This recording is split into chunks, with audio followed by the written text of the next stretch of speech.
என்னோட சேனலை சப்ஸ்கிரைப் பண்ணுங்க. அதுக்கு பக்கத்துல இருக்கிற பெல் ஐக்கானை கிளிக் பண்றதுனால லேட்டஸ்டான குக்கிங் ரெசிபியை நீங்க பார்க்கலாம். Hi, welcome to my channel. Today நம்ம பார்க்க போகிறது உளுந்தம் பருப்பு வடை எப்படி பண்ணலாம் அப்படின்றத நான் இப்போ சொல்கிறேன். அதுக்கு தேவையான பொருட்கள் வந்துட்டு உளுந்தம் பருப்பை இந்த மாதிரி 2 hours முன்னாடி ஒரு 300 கிராம் வந்துட்டு எடுத்து இந்த மாதிரி நான் ஊற வச்சுருக்கேன். இதை கழுவி கிரைண்டரில் போட்டு இப்போது ஆட்டி எடுத்துக்கலாம். இப்போ பாருங்கள், நான் கிரைண்டரில் போட்டால் நல்லா நைஸாக ஆட்டிக்கோங்க. தண்ணி வந்து ரொம்ப சேர்க்காதீங்க, அப்புறம் ரொம்ப குளக்குலன்னு ஆயிரும். ஸோ தண்ணி பார்த்து எவ்வளோ வேணுமோ அதுக்கேற்ற மாதிரி தண்ணி ஊற்றி நல்லா ஆட்டி வச்சுக்கோங்க. இப்போ நான் ஆட்டுறேன். வந்து நான் ஆட்டத்தோட மாவை எப்படின்னு பார்த்துக்கோங்க. இப்போ பாருங்கள், மாவு நல்லா ஆட்டிடுச்சு. இப்போ எடுத்துடலாம்.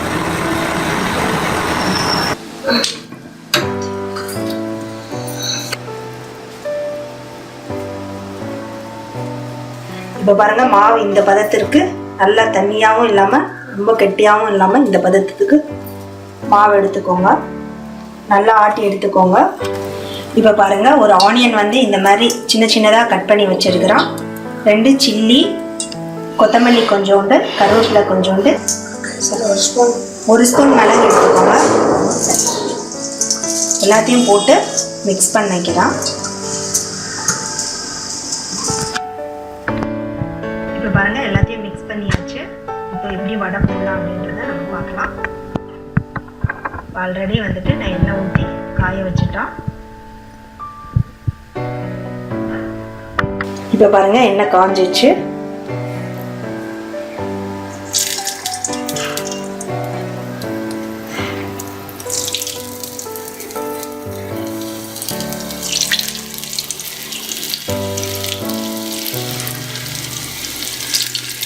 சிம்லேயே வச்சுக்கோங்க, இல்லைன்னா கறியிரும். இப்போ பாருங்கள், ஒரு சைடு வெந்துருச்சு.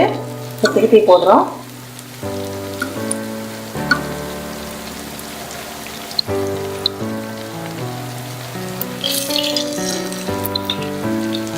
குழந்தைங்களுக்கு இந்த மாதிரி பண்ணி கொடுத்தீங்க அப்படின்னா நல்லா சாப்பிடுவாங்க.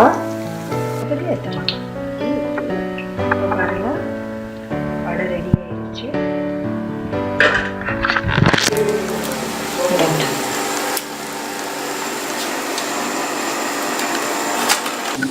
இப்போ பாருங்கள், சுட சுட உளுந்த வடை ரெடி ஆயிடுச்சு. இது வந்து டீ ஸ்நாக்ஸு, டீயோட சேர்ந்து கூட சாப்பிட்லாம்.